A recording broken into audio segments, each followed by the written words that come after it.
Hola, bienvenidos, mi nombre es Jefferson Hurtado, estudiante de la CUN, y hoy les voy a presentar un proceso de transformación de ETL. En el proceso de transformación de datos escogimos este archivo, el cual está relacionado o se visualiza en la parte inferior, en el cual vamos a iniciar el proceso de transformación. En el primer paso vamos a hacer un ordenamiento de los datos, seleccionando como primera entrada la fecha de expedición, esto con el fin de determinar los vehículos que tienen la fecha de expedición más antigua y así posteriormente a la más reciente.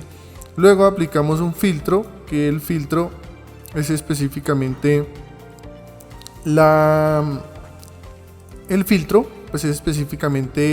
con el fin de poder determinar las revisiones que tienen fecha de vencimiento menor o igual a la fecha actual del día de hoy que se está grabando este video, que es el 20 de mayo de 2024. Escogimos una salida de información que está en el paso 4.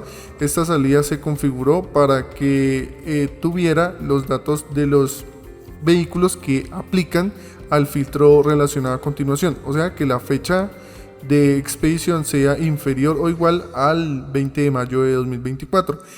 Y también escogimos o seleccionamos el paso 4 de salida falsa para poder relacionar los filtros que no cumplen, o la información, que no cumple con el filtro relacionado anteriormente.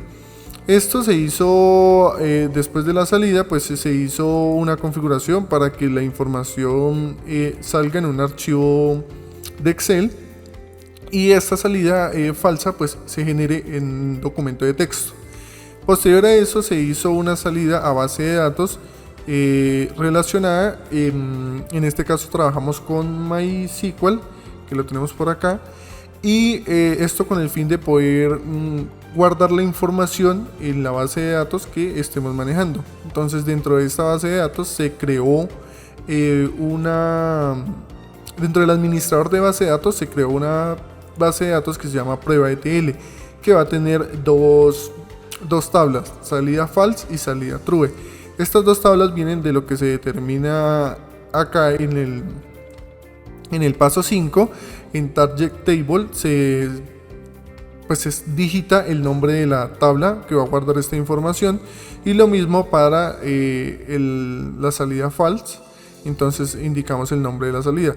Listo, como lo habíamos indicado anteriormente, en el administrador de base de datos se genera la base de datos de prueba ETL1, donde se van a almacenar la salida de la información que genera el Pentahouse. Entonces tenemos paso 5, salida de base de datos de la información que cumple con los requisitos del filtro, y en el paso 5, salida false, se almacena la información que no cumple con los requisitos del filtro. Entonces vamos a revisar la base de datos. Acá la tenemos, prueba ETL.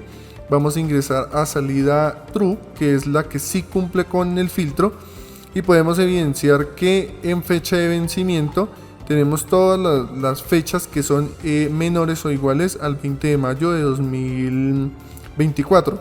Si lo vemos organizado en la fecha, estamos 2008 superior y aquí ya viene 2024. Entonces si vemos la fecha más digámoslo más cercana al filtro es el 20 de mayo de 2024, y ahí sigue 19, 18, 17, 16.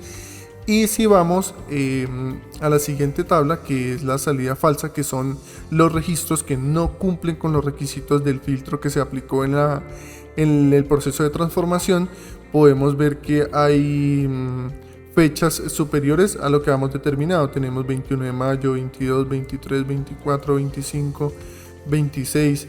Entonces esto es prácticamente el proceso de transformación que se hace en ETL. Tenemos el procedimiento de entrada con la información, cómo vamos a ordenar la información, el filtro que se le va a aplicar a la información para empezar a trabajar sobre él, y luego revisamos la salida correspondiente de la información para poder determinar cuáles sí cumplen y cuáles no cumplen, y posterior a eso y continuar con el proceso de validación de información.